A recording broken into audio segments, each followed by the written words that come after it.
All right, so hello everybody. Welcome to the first episode of my podcast, ShadowKast. I'm really excited to be doing this today, and for this inaugural episode, I decided to invite Jeff Jones, which I'm so happy to have back on the channel, or on the podcast, I should say. So welcome.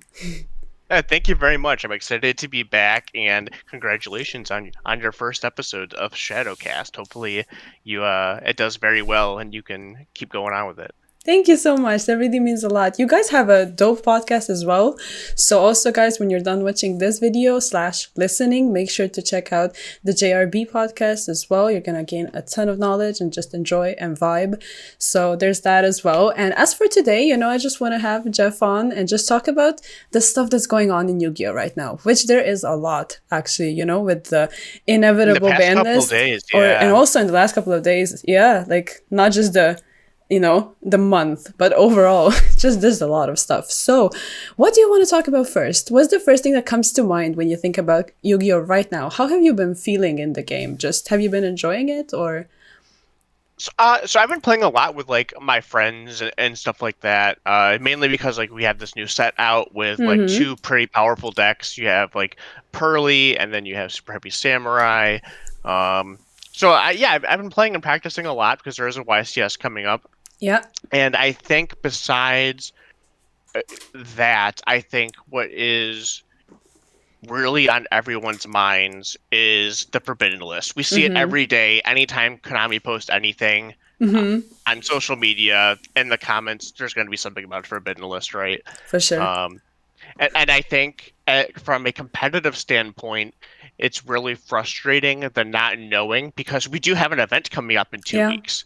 And if people were playtesting, right? But if a ban list drops, someone playing Kashtira might going, all right, well, I didn't practice any other decks. All I know is Kashtira. Now Kashtira is hit pretty heavily. Yes. And now they have like a week and a half or something to switch decks. And that's always like really frustrating, but it's something that's happened before. I know when we were in at YCS Mexico, the Forbidden List dropped, and then the very next week was the YCS in Vegas for 3v3, which was the new Forbidden List. So you have like a week and a half or so to prepare for that, and that can just be really frustrating for a lot of people. But I know that's definitely what everyone wants right now, because even with these new decks that are out, I think Kashtira is still like slightly above all these other decks. If you look at the data, Kashtira is slightly above these other ones, but it's not to a point where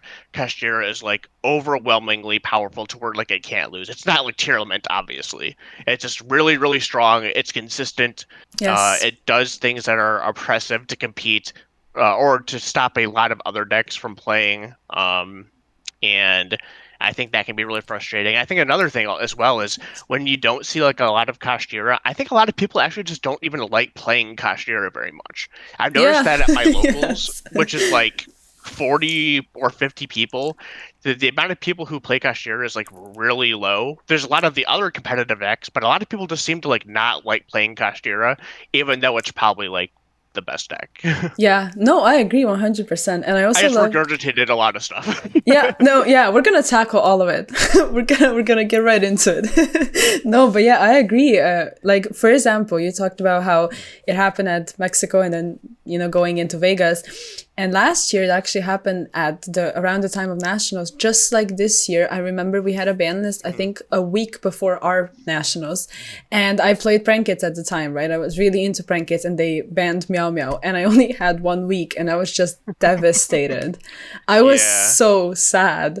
Because it's like you have to adjust to a whole new deck. And I don't know, for me, that's actually a struggle in 1 week's time. Maybe some other people might not have an issue with that, but I certainly did. So that's kind of annoying.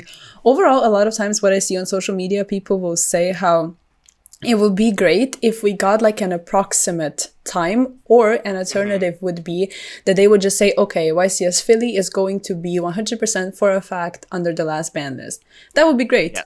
Because, I don't know, no one would be sad. Literally, it would only do a good thing, So I don't know. Yeah, It's I kind mean, of some people silly. might be sad, like if they like really hate Kashtira, like, Yeah, but okay. it would, in the long run, it'd be more healthy for the community to Yes. know that like this is what it's going to be, this is what you have to prepare for, and Mm-hmm. not knowing that is just like very not friendly to No, it's your player base. yeah. Your player base. It's a very, I feel like it's disrespectful to your It player base is. almost. It is. It's literally treating people in a bad way, I think. And overall, what they have been doing with, for example, like explaining the hits, that was, I think, the first time that it happened when it comes to the last ban list. I don't know if in the past that used to be like a regular thing, but right now when they explained the hits, that was great. That was a step in the right direction. However, the communication is still like hardcore lacking. So yeah, that's an Yeah, issue. they have done it before, but it's like very scarce. It's not like a thing they've ever done regularly or Uh-huh, anything like okay. that.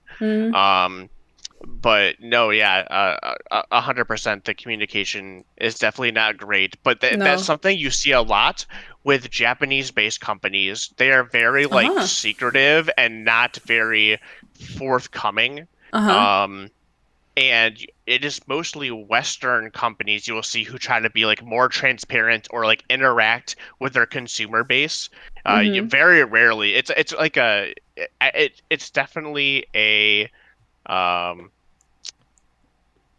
it's just the way like Japanese society kind of works, where like it's very like technical Uh-huh. and yeah, just very rarely do you see them coming out and interacting with their consumer base on levels that you do with Western companies.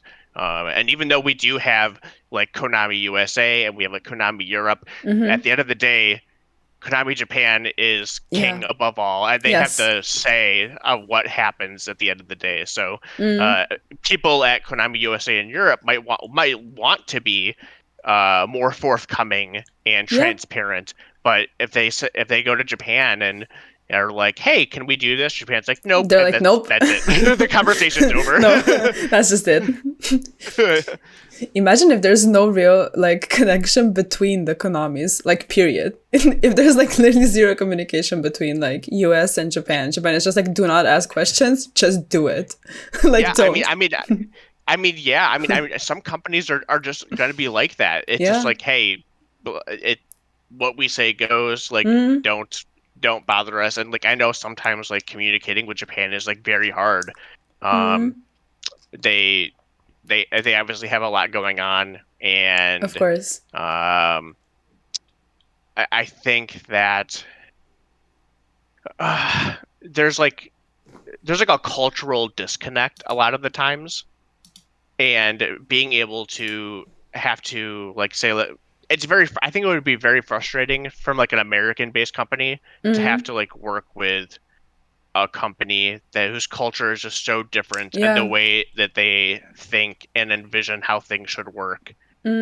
It's just very I think it's just like it would just be very frustrating to me, um to have to be in that environment. And I know the people who like work at Konami USA in America, like they work very hard and care a lot about Yu-Gi-Oh and their job, but they can only do so much. At the end of the day, whatever Yeah. Japan says goes. So The only thing that I have a bit of an issue with, that I'm sort of confused as to why there's not more alignment between USA and Europe, like overall. Maybe that's also like Konami Japan doing, where they're like, okay, just separate the two, because there's a lot of times like no alignment when it comes to the actual two companies that are Western based in themselves. For example, like what I've seen literally today, there is no list for invite players of NAWCQ. However, there is already one posted for Europe for like a week or something, maybe even more. I'm not certain. But it just struck me. I was like, that's kind of weird. Why wouldn't things like that, for example, drop at the same time? You know, stuff that probably should be sort of like coherent, if that makes sense. yeah, no, yeah, that actually is kind of, I did not realize that was Yeah, that's kind of weird. a thing. But again, like it's so how obviously Konami Japan is like its own separate but king corporation. Konami Europe and Konami like USA is also like pretty separate. They Yeah. obviously communicate, they have to in order to like get things done, but I think a lot of things are kind of done on their own Yeah. without kind of anyone else kind of being involved. Mm-hmm. And yeah, I'm very surprised that I I feel like maybe the people working on, I actually don't know how, like, I know relatively how big Konami USA is, like how many Mm-hmm. people work there, who does what. I have no idea how many people work at Konami Europe, so I have no idea what who works on what, how Mm-hmm. things get done, anything like that. But so I know at Konami USA they have a lot of different people doing like multiple things at the same time, Uh-huh. so it can be hard to juggle everything. Whereas Mm-hmm. if they maybe have like more staff at Konami Europe, maybe it's easier to get all the stuff done that needs to be done, or they like relegate or delegate things to other Mm-hmm. people. Um, so yeah, I'm really not sure about that. So, what are some of the interesting facts about the inner workings of Konami USA that you can think of, if there's anything off the top of your head? Um, Interesting facts. I don't know about anything like super interesting. I just am privileged to like know a lot of these people because I've played Yu-Gi-Oh for so long, Mm, and so I know that I think the most interesting thing for me is the outward appearance is not like what you see is not mm-hmm. always what's going on the inside. So it's like Okay. don't judge a book by its cover. Mm-hmm. So a lot of people like to give like Konami shit, but I think the A most lot of interesting people. thing is like it's Konami USA or Konami Europe a lot of the time is like not at fault. A lot of these people are like very good people who love their job and work very hard, long Mm-hmm. hours to try and get things done.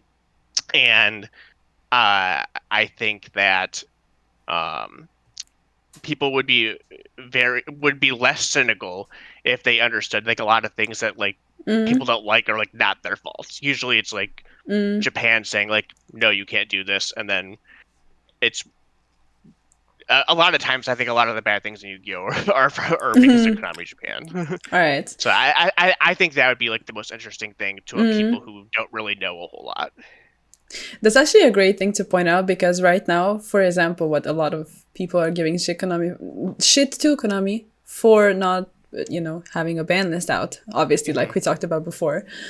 So I think that's a good segue to sort of turn back to the ban list talk again, because of course they have to put it out at a certain time when they feel like it's proper to put it out. However, right now, I think it's about time, but it's also really awkward to put it out in between, like, Philly and overall nationals that are taking place.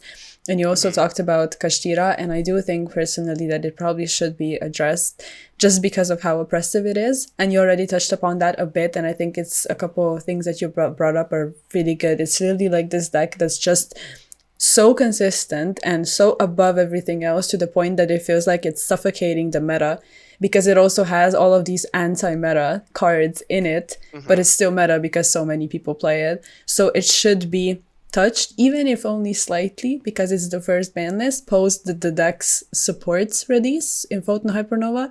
So something should happen to it. Do you think it will, actually? Do you think they will balance the meta out by hitting Kashtira?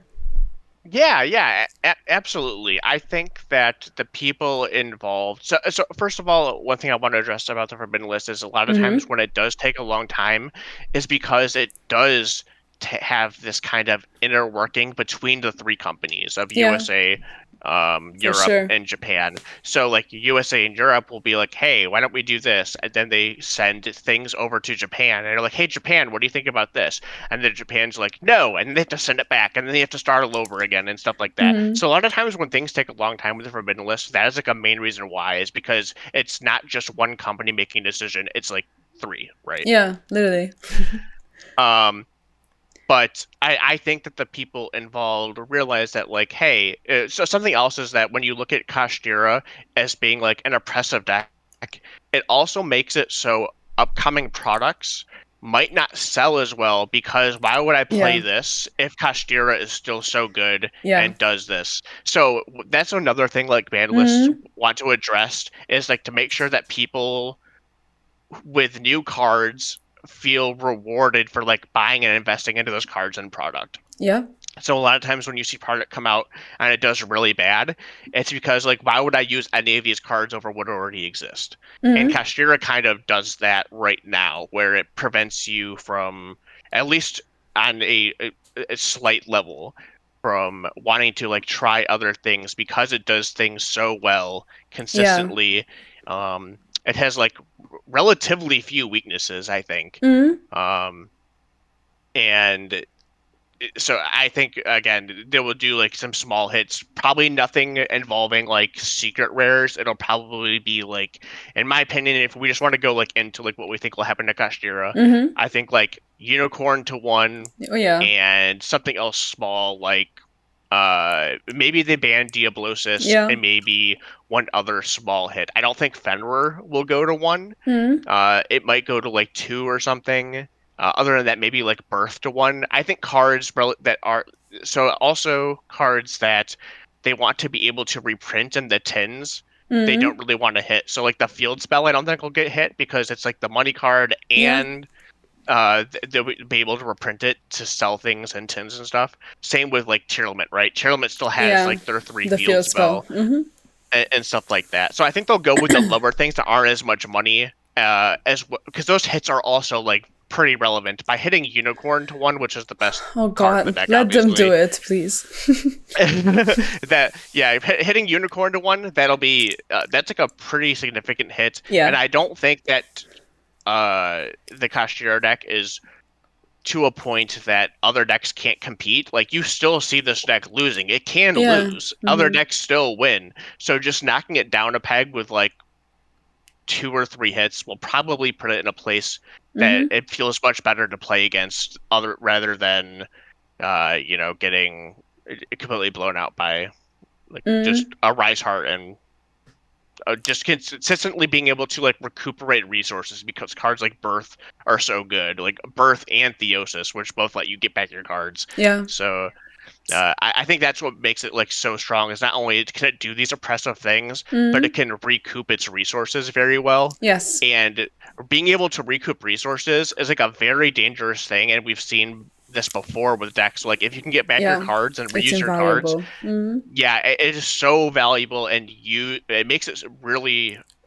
There's just so many decks over time. Like when you look at like Orcus before, like Orcus was like a very strong deck because it never ran out of resources. You Yes. got back your cards all of the time. Yeah. Um, and so I think these other decks too, like Kashtira, can, even though it's in a different way, they can just keep getting back their Mm-hmm. resources to keep playing.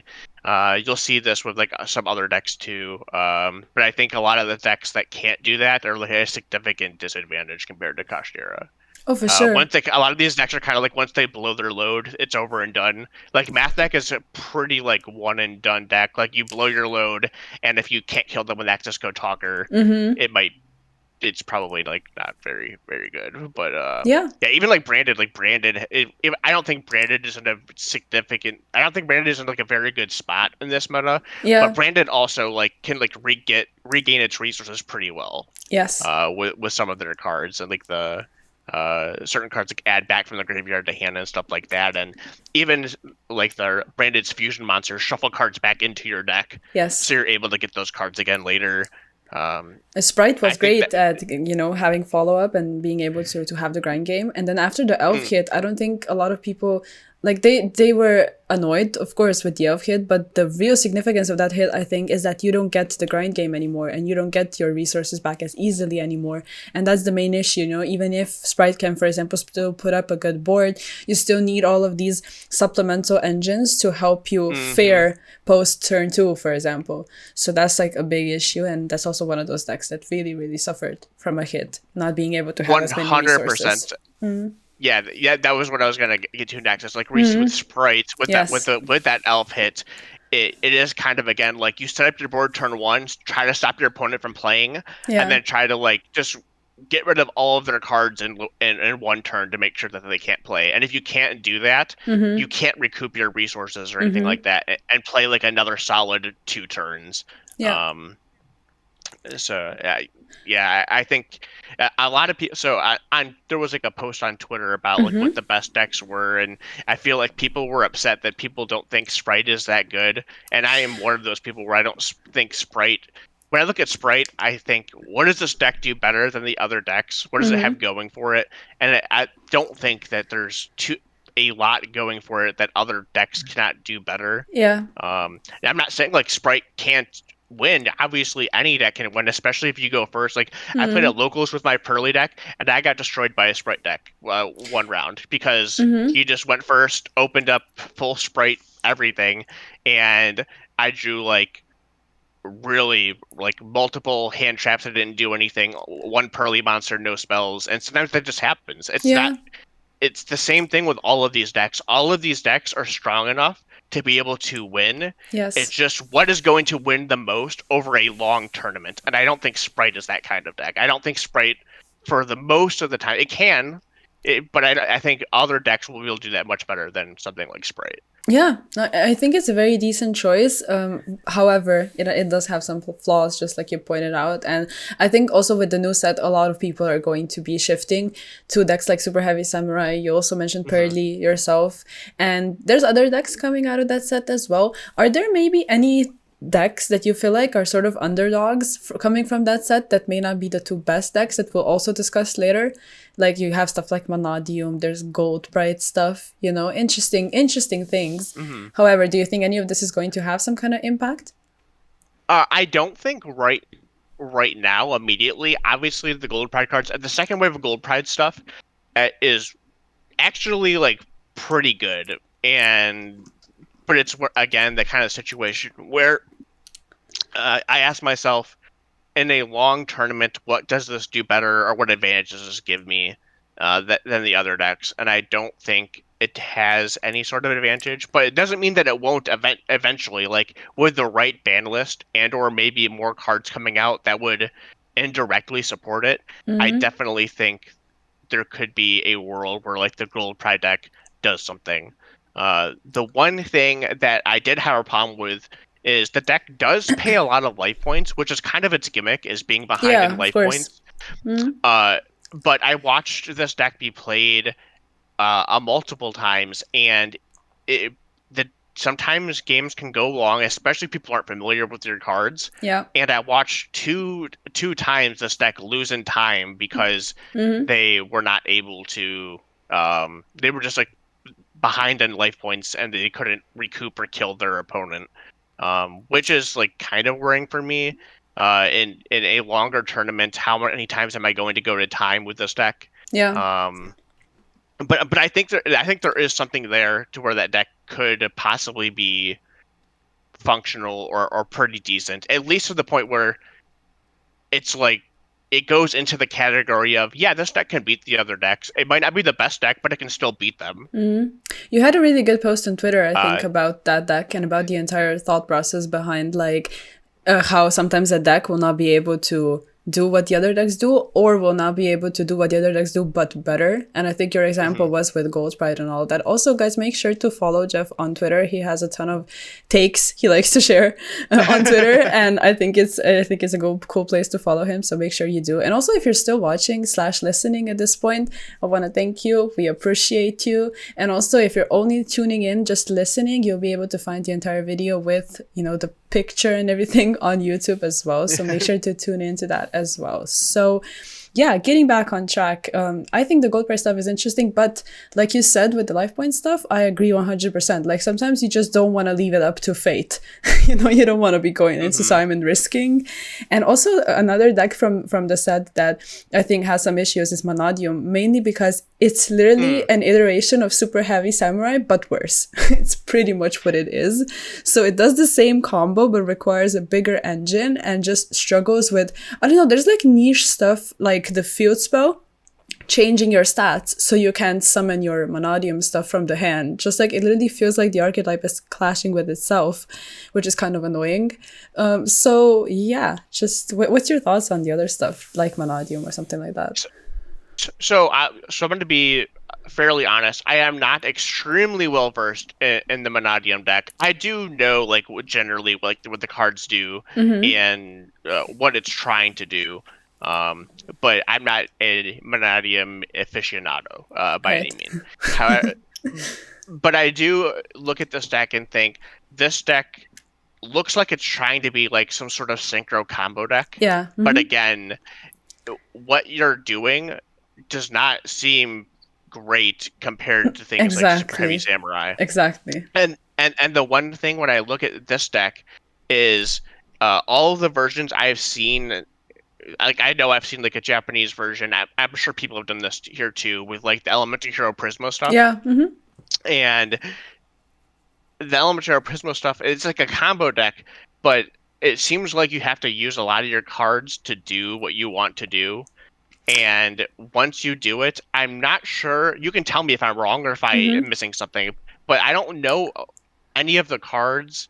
I don't see any of them being able to like recoup or reuse resources. Do they have that ability? I'm not sure actually about using up resources. The only thing I know about Prisma, from what I've seen, how it functions with the deck, and what a lot of people have said that it's great for, is the fact that Prisma itself grants you the combo, so you don't have to play additional bricks, Right. which is always great.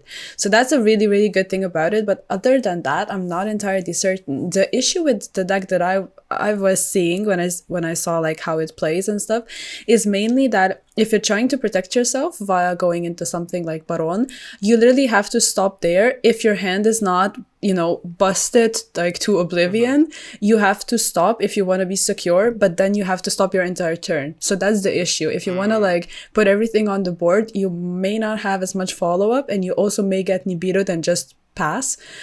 So that's the issue with the deck a lot of times. So people that know more about it, kind of what I was asking before was what I wanted to know was, do they have a way to like recoup their resources to play again on the following turn? And if they don't have that, that's why I was like, why would you ever do this instead of playing Super Heavy Samurai, which can reuse its resources in a way with pendulum summoning, right? Pendulum cards are like almost like an infinite resource where like you can set up your scales and pendulum summon more guys and stuff like that.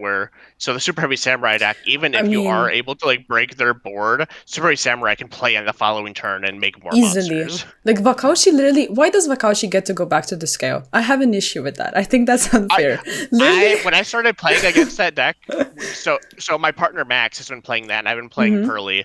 I knew what the Super Heavy Samurai cards did, but I never like went and sat there and like studied them. Yeah. And I read that guy and was like, why does this guy have 10 effects? Why? Why does he summon himself, add a scale to your other scale, and then he can also, if you want to, special summon a Super Heavy Samurai from deck, and he goes to the scale when you synchro with him. Yeah. He just does so much for absolutely no reason. No, like it's sometimes I just don't understand why this card had to do so much.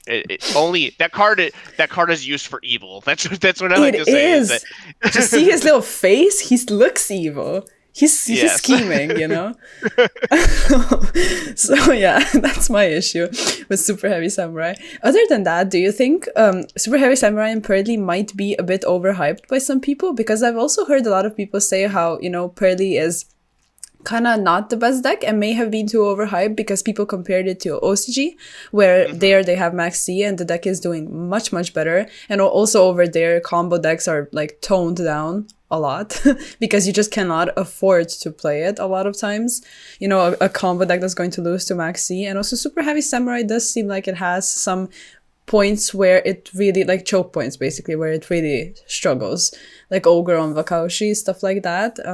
Yeah, what's your thoughts on overall, like, how people view the deck, and how do you view both decks? Which one do you think is better? When I've played a lot with Pearly, and I played a lot against Super Heavy Samurai, I would have said prior to this that Pearly was the better deck, and I think maybe in the long run it will be, but Pearly is a very difficult deck to get good results out of because almost all your plays have to be perfect. You have to sequence all your cards correctly against...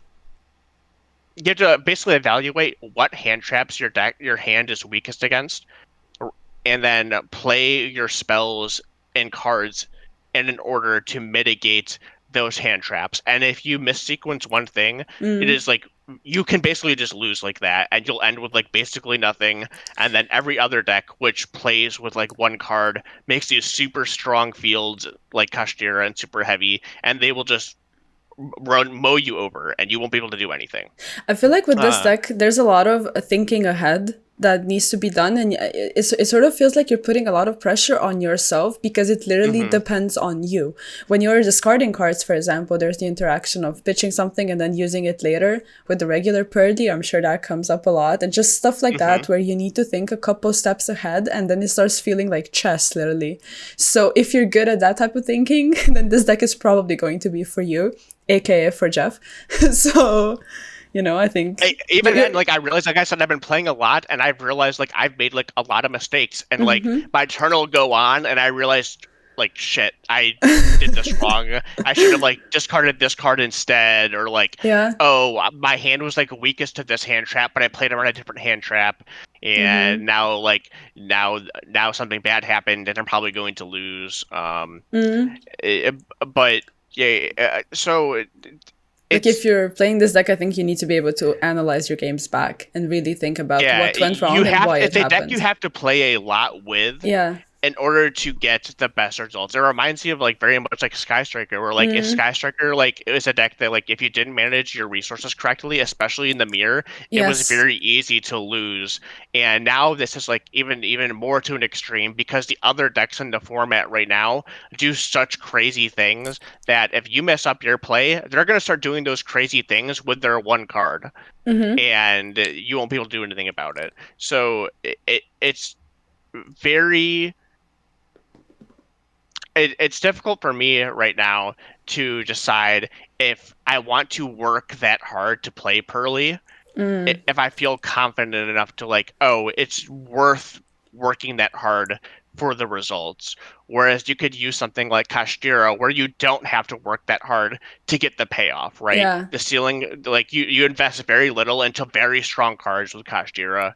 Yeah. And if I was going to a tournament, is it better just to play this? So like right now, like I really like the Pearly deck. I like the way it plays because I like Sky Striker, Mm. it's spell based and stuff like that.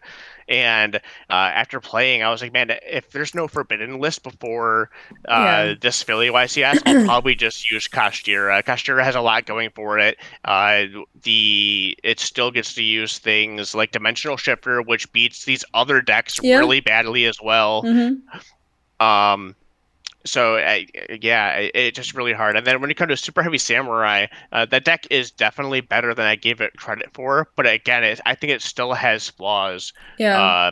You could like use this deck with a crap ton of hand traps and just one card starters. Mm. But I think it's a deck where like I'd be really worried about losing game one because that means you're going second game three, and that's where like floodgates and stuff can come in, and you can't do much about that because your deck is limited to not using spell cards.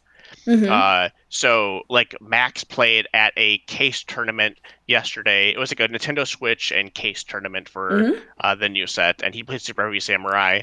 And game three, his opponent just had anti-spell, Oh, and Max yeah. couldn't do anything. Of And because course. Max lost game one, won game two, game three, his opponent went first to open up anti-spell, and you know what? Mm-hmm. Max had eccentric Archfiend eccentric in hand, but can't deal with that. Doesn't deal Yes. with That doesn't deal with with it. that. So that's something I would be very worried about with that deck, where it can do strong things. It has lots of hand traps, but I mean, if one thing goes wrong, where again, like there were lots of games when Max was playing with the deck, and he just opened like four hand traps and a random super heavy samurai monster that Yeah. wasn't one of the starters, and Mm-hmm. he was like past turn, and that can happen. So I'd be very scared to play that deck and worried about losing game one because that means game three you're at a significant disadvantage because of like very powerful floodgates that you do not have answers to. Do you feel like that's a Um, good thing? Them creating a deck with this support. Of course, they didn't, Super Heavy Samurai existed. They made it better. However, do you think it's good that they created a deck where basically it does have some kind of downsides? Because we've seen decks like Tear Lament and even Kashtira at this point in time where it's just way too annoying, way too good, basically, for the meta. And then people start talking about power creep and all of that. And I think it's cool that we're sort of like walking backwards. It feels as though, you know, we are with these types of decks. I think it's a good thing. Yeah, no, I agree that having some sort of weakness is a good thing. I think that the weakness is sometimes so. How do I put this? The weakness of that deck is pretty like it's like tailored to that. Like, hey, here's like these really powerful cards, but you can't use spell cards, which are basically the best thing in the game. Yeah. There are other decks too, like Branded is like I think a really powerful deck, but they're locked into fusion summoning, and I think that is like a weakness for them. But the weakness for that of being locked into fusion summons is like you have cards like Dimensional Barrier, which basically turn off your entire turn, and you just basically like almost lose right there. Yeah. So that's like the kind of thing where like I don't like when they put weaknesses on decks that are whereas I know what you mean. Yeah, it feels too overwhelming. You know, you have to sort of like trade in the fact that you are for a fact probably throwing to these types of cards if you decide to play that kind of strategy. And what also sort of annoys me a little bit when it comes to these decks is the fact that it doesn't have just one weakness like this one, Kryptonite, or however you want to put it. But sometimes a deck like Branded also struggles with consistency, and then they're printing cards that, you know, boost up the power level of the deck where the deck was already powerful. It just struggled a lot of times with, you know, losing to Ash on Branded Fusion or just opening a hand of bricks that, you know, quote unquote bricks that you need to play. And then they keep printing cards like, you know, Quem and Cartesia. Great. They're also helping with consistency a tiny bit. Quem, for example. Cartesia helps with playing through Ash. But sometimes you would just need this one or two cards that just makes the deck more consistent, and a lot of times you know, upping the power level doesn't do what you want it to do, if that makes sense. I think my main issue is that like they have these cards that turn off entire mechanics, and I don't think those cards are healthy for the game. Where it was like when you print a deck like Branded, which is only supposed to be basically fusion summoning, and then you have these other cards that say you can't do that at all. You can't do this card says you cannot do the one thing your deck is assigned to do because this card says that mechanic is turned off. Yes. And that is something I think is like pretty unhealthy. I think but when you go back to like Super Heavy Samurai, I think, oh yeah, like you can't use spells, like that's like a good thing because your deck is so strong. I think that its weaknesses are it's not that weaknesses bad. and the like it's not that bad for that instance. And when it comes to things like Super Heavy Samurai, I also don't think they intended these new cards to do what they have done.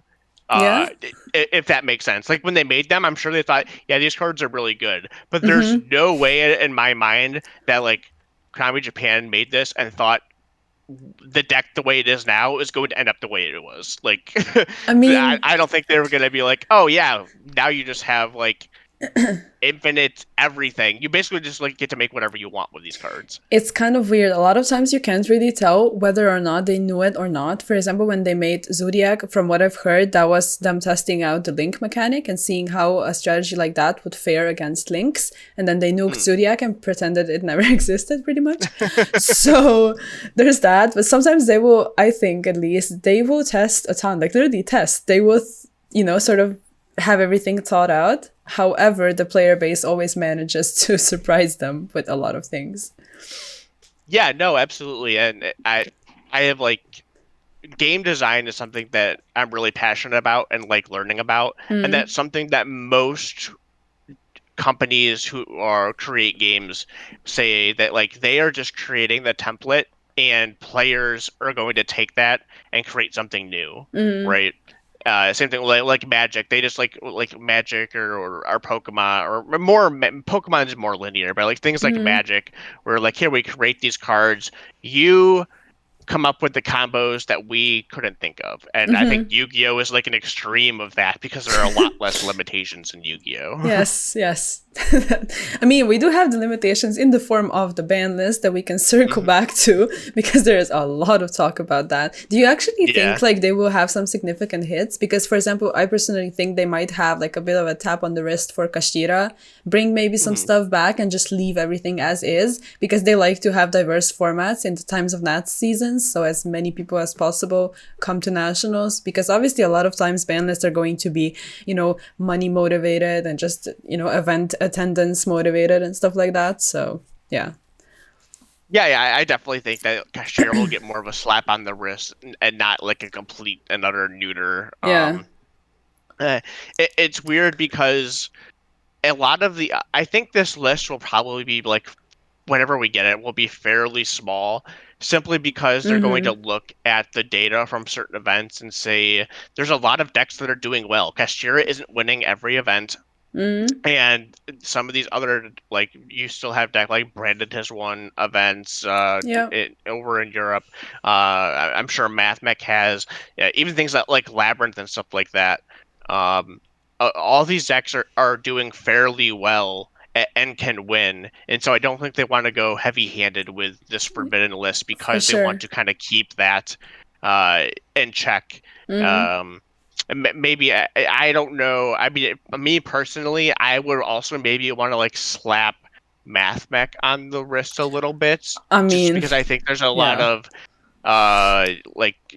there's a lot of like really powerful one card things I don't think are like extremely fair or healthy. But I don't think, like, if you put like circular to one, you have like a crap ton of ways to search that card still. But as it's far like as I'm concerned, it's still a slap on the wrist. But yes, so I don't know, and it's weird like thinking about like hitting like Branded, which is like a popular deck but never like does super well. Yes, Like it does okay, but very rarely do you see like Branded being like an oppressive force. So it'd be weird to like hit anything in Branded, especially like, I know Branded Fusion definitely isn't going to get hit because it's an ultimate rare soon. So it's an ultimate rare in the OTS pack. So I was like, we were talking about like, what do you even hit in Branded at this point? Like, what do you even do? Do you a Luber to one or something like that? Like, it just doesn't really make much sense to like hit anything in Branded right now. So like I said, I think this list will be probably pretty small. Maybe they'll release a few cards. Like, I'm convinced Blaster's coming back. Probably, Because I know that Master Duel got Blaster back, and I think, I don't know if Japan got Blaster as well. I think so it's only a matter of time. I think we'll eventually have all the Dragon Rulers back except for maybe Redox. Redox with Super Heavy Samurai seems super OP. There's so many Earth stuff. There's the Vernisov stuff, of course, the tiny Ishizu package, whatever Madolcha wants to do, if there's like a synergy there, I don't know. And of course, like the former Block Dragon deck, Adamantia. There's a lot. I think the Tidal and Blaster can come back. Redox, I can think is probably okay to stay away for right now. But I'm trying to think of what other stuff. If you look at like in the OCG, there's the Block Dragon deck with grass and earth stuff. Yes, I can't believe they have Block Dragon still. That card is so stupid. Absurd. But when you look at individual cards for like this forbidden list, a card I have a huge problem with is Drone Lockbird. And anytime that card is in a format, I think the format is like pretty crappy. It is the most played card on Dueling Book right now, seeing over 27,000 games. 27,000 games on Dueling Book. And it's usually this card is dedicated to Ash Blossom. I can't remember the last time I've seen Ash Blossom not the most played card. Don't you think Droll is like a necessary evil? Yeah, it's like a necessary evil to like combat the super heavy deck and stuff like that. Yes. It can hit the other decks. It doesn't hit them quite as hard. Yeah. Like it is. Sometimes it can, like against Kashtira, it can be pretty good. But Kashtira also gets to use Dimensional Shifter, which turns off Drone Lockbird, so you can't even use Drone Lockbird a lot of the times. But something I find interesting is that if you look at the most played cards, you will usually see a lot of hand traps, but now it's even more than ever. So the Yeah. most played cards you have are Droll Unlock, Ash Blossom, Gamma, Mm-hmm. Infinite Impermanence, Ghost Ogre. All in a row, all those cards are the most played cards. Mm-hmm. And when you have to use that many hand traps in a format, I feel like that's a sign that something isn't quite right. Why do you have to use this many hand traps? It's And literally the it's same as last because year. It's so stupid. yeah, it's because something is very if you have to do this, it means something is so strong that if you don't do this, you're going to lose. And that's Yeah. something I would be worried about from Konami's perspective. Like if people have to do this where half of your deck is filled with hand traps between the main and side, you might have to look at just something sooner or later. Mm-hmm. Um, I'm kind of annoyed uh, with the fact how they don't really utilize emergency ban lists as much as they could, maybe. A lot of times, like if a card becomes an issue, does it really hurt you to literally put out a list with one card on it and just move on?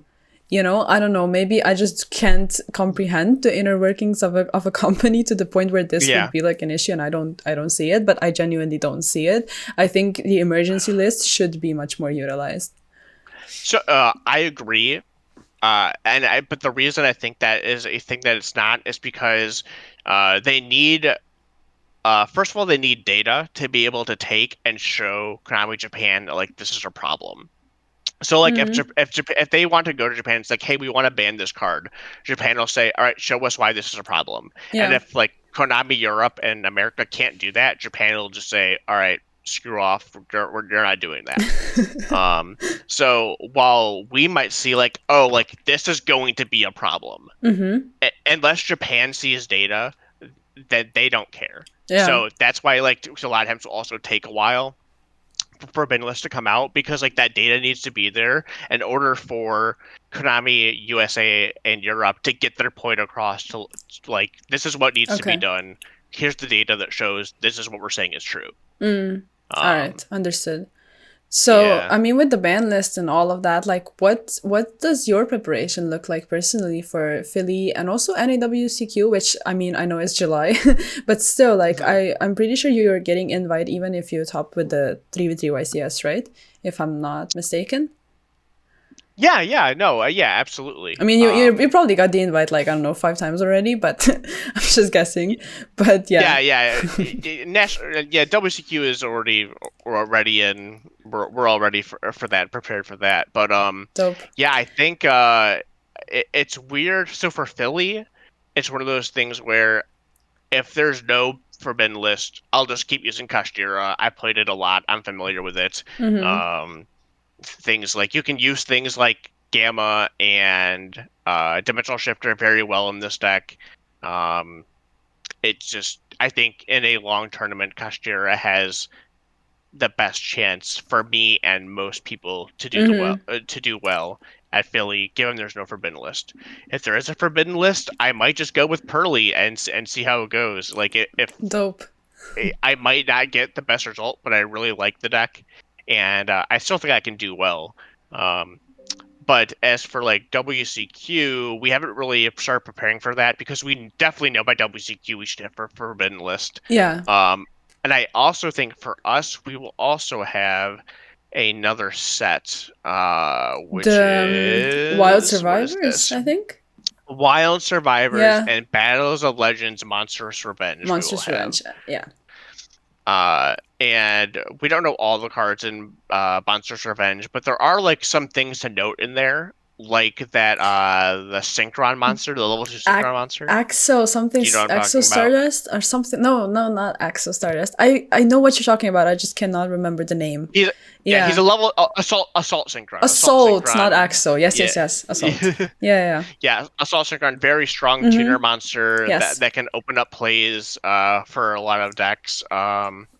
And then yeah, we have Wild Survivors, which has That's the Dino support set and all of that, right? yeah, yeah. So the dinosaurs and the VS deck, the The versus deck. Vanquish Souls or something like that. Yeah, Yeah. Vanquish Rolls. Yeah, they have some decent cards. I don't know how much those will be, how good those will be in TCG, given what we have. Um, But mainly, I think what me and my friends and my playtesting group are waiting for is this forbidden list to decide what Yeah. we do for WCQ. I think that's the biggest thing, because that is like the biggest. I mean, that's what's holding us all back. So We don't want to like invest too much time into something yeah. and then like have things be changed. That's understandable. And speaking of official document stuff, what's your thoughts on the policy changes? I made like a short script because I was planning on doing a video, might still do it, about the changes. And there's literally 22 things on the list. I counted them out while making the script. It's kind of a huge change to all of it. Like the most important and notable thing is, of course, the 45-minute rounds.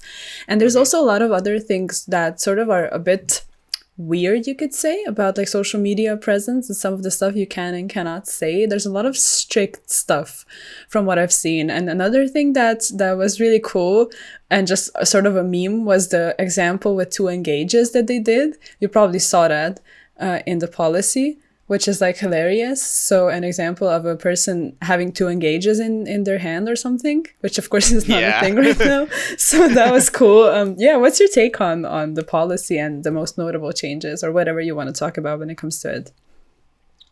Yeah, I mean, like the 45-minute change for time. So that's been pretty standard for YCSs for a little bit, but now it's like official for like all events. Yeah. I think that the end of match procedures are inherently flawed, and more time won't do anything to solve those flaws. I think it'll help. Like having more time is obviously good. Yeah. But I think it does not solve the inherent flaws of the end of match procedures and how things go. There's still the same problems there. Like having a turn end, like taking extra time, but like there are a lot of ways for people to manipulate how much time they're taking in a turn without it actually seeing like they're doing it on purpose, right? You could just be playing it like, instead of like playing it like a quick pace, you just start playing slightly normal, just like play this here, 1, 2, 3, this, that, think for a couple seconds, set a card, end my turn, their opponent draws, time is called. It's just very easy for people to do that. And it's horrible. I think that, yeah, there definitely needs to be it needs to be looked at more than just like time is the issue. Time isn't really the issue; it's the end of match procedure. Okay. So I think that, I mean, more, like I said, more time is good, but still, end of match procedure is inherently flawed. Other than that, the thing that was like most noticeable to me was the change to public versus private information, which I think this is the most ridiculous thing that is going to cause more problems than solve anything. I don't know why this was changed. I've never heard of this being an issue before, so why it was changed is beyond me.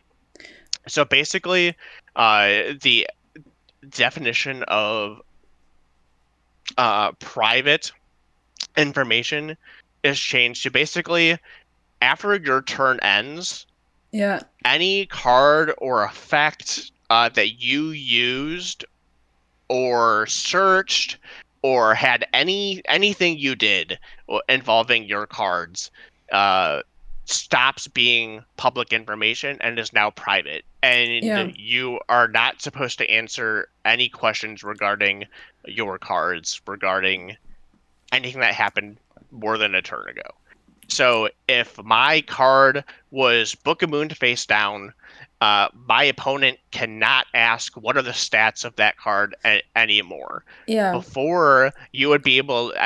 So basically, it turns into like, before, people were under the impression that any card's text is public information. And I am of the believer that's how it should be. No card in the game should be. You should not be like. It's weird. It should. Yeah. So like, if someone wants to know, like, oh, what is the text of Nibiru the Primal Being?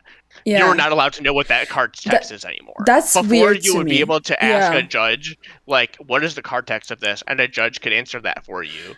And now that is not the case. So it is super crazy to me that basically players are punished for not knowing every single card in the game.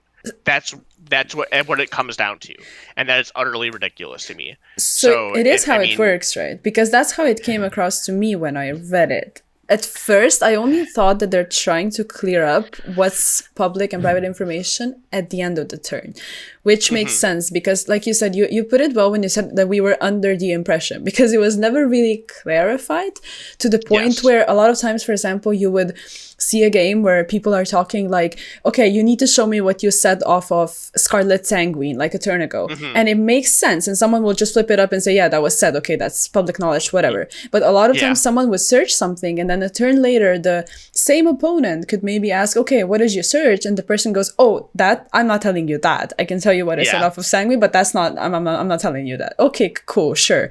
And right now, when they clarified that you cannot share any more of, I don't know, what you searched, and they also actually put it as an example, you cannot ask your opponent, do I know anything in your hand? It was so funny to me because it's like actual lingo from playing, you know, do I know anything? Yeah, people actually do that. And like, that's like, I would never ask that in like a YCS or like WCQ setting. But like, if I'm just like at locals and someone asks me that, I don't care. Like I'll just like, like I searched these cards like last turn or whatever. Like, this is what you know. It's not a big deal.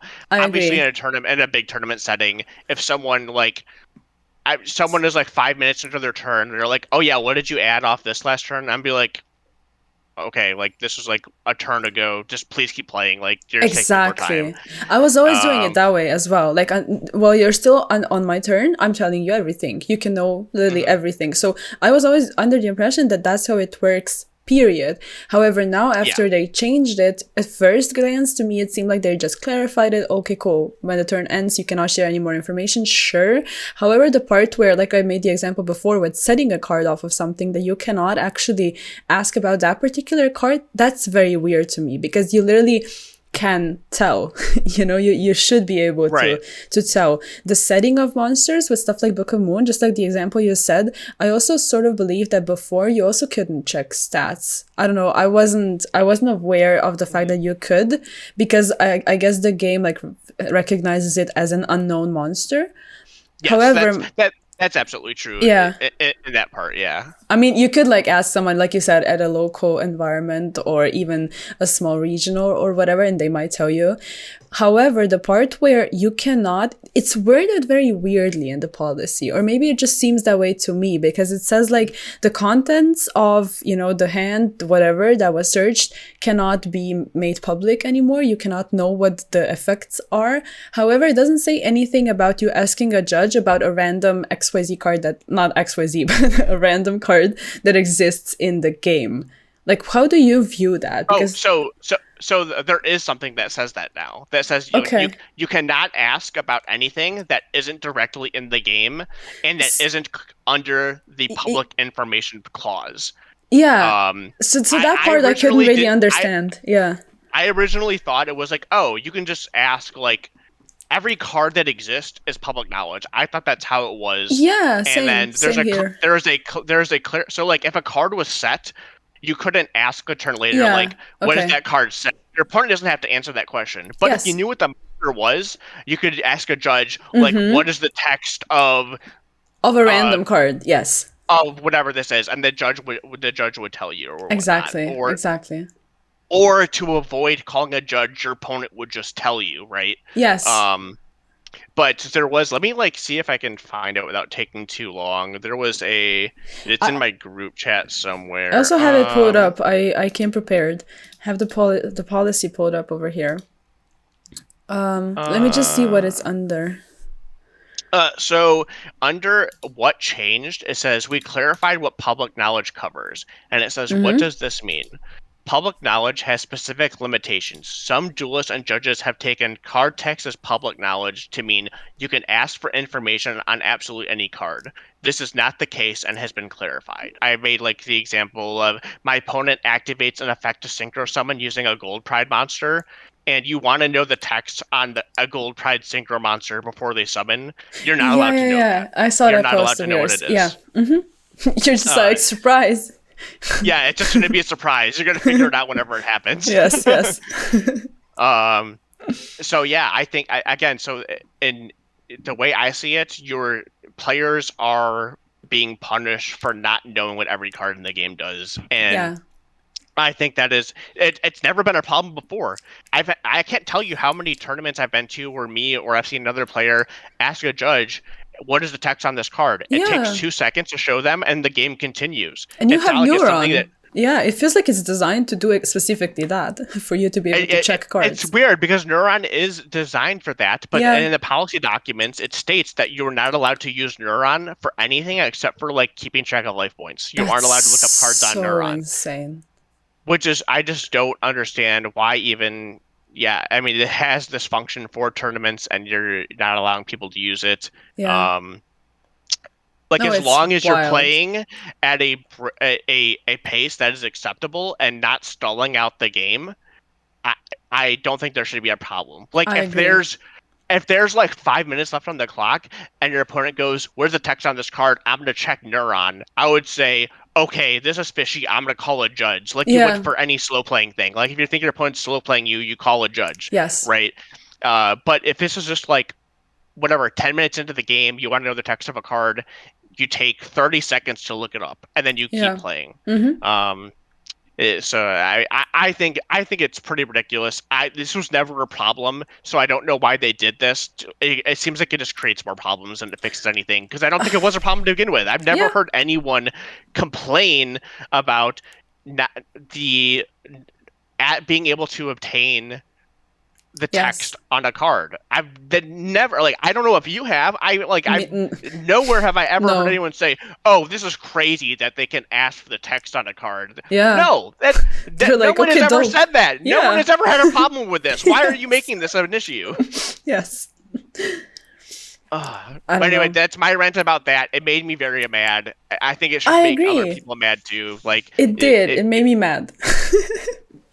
especially for newer players, it punishes new players who might not know as many Yes. cards as someone else. Yeah. So if they want to know something, understand something, they should not be punishing that. Yu-Gi-Oh is already a very abrasive game for new players to get into. Yeah. You should not be punishing new players It's like scary. that for their lack of knowledge. I agree, 100%. And I also think it's just plain disrespect, literally. They're already not communicating well. They literally put up just weird policy stuff. And I don't know, a lot of times, and also the stuff with like what you can talk about and can't talk about on social media, even if it's like by mistake, you could be, I don't know, a streamer could be streaming, someone sends a link, oh, check out this product, and it's pre-release, and they could like literally get banned because they looked at a product and quote unquote spoiled it to the people. Like it just feels very strict, very disrespectful, and I'm not I don't know. I don't mess with that. So I definitely agree that like if you were to like take what that says at face value, it sounds like, oh, anyone involved in anything leak related, you can get banned. Yes. But I think more so they're going to like just crack down on the sources it comes from. If you like, if someone opens up a product early and posts it on social media, like a random person, and like you share a photo of like, oh, look at this cool ultimate rare, I don't think Konami's going to come after you. They have better things to do than that, I think. Probably, hopefully. But yeah, I feel fairly confident in saying that. I could be wrong. It could come bite me in the ass or someone else in the ass, but I think it's more so like the immediate people who do it. So if a store gets something early, they open it and they post it, Konami's coming after that store. Yeah.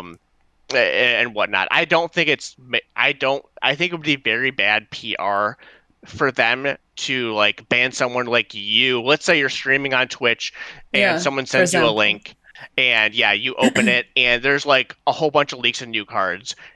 It would be extremely bad PR for Konami to come after someone for that. Probably, yeah. Hopefully. So, but yeah, still, I think it reading it sounds pretty scary, but I don't think it's Yes. as scary as it actually is. All But I right. definitely That's agree. cool. Like when I first read that, I agree that I read that and like I was talking to Voda and I was like, so if I just shared this thing on Facebook, and I was gonna try to ban me, and then we talked about it, and we're like, oh, it's probably like not like that serious. It's probably Mm-hmm. just meant more so for the like where the direct leaks are coming from. Okay, that's a good point actually, and also the stuff about like I don't know, talking about politics and stuff like that. I don't know. It's interesting. I felt like I did have the feeling that it's only meant if you're derogatory towards people or political beliefs or religious beliefs or stuff like that, which I support. I think it's cool to, ban people that don't act properly. However, I only hope that it's to that extent. If someone is like politely engaging in conversation about something that they feel passionate about that has nothing to do with Yu-Gi-Oh! And they're respectful and have manners, I don't think that should be an issue.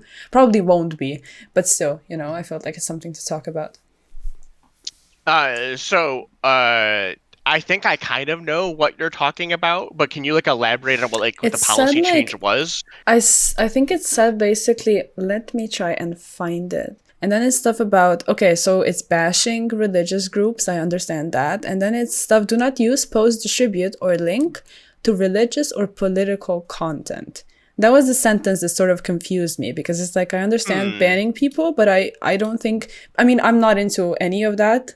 Religion, politics, I don't, I'm not into any particular scene or belief, but I don't know. I mean, there might be people that are really passionate about those types of things, and if they cannot like present themselves on social media that way, that might be an issue. Maybe I just misunderstood it. I don't know.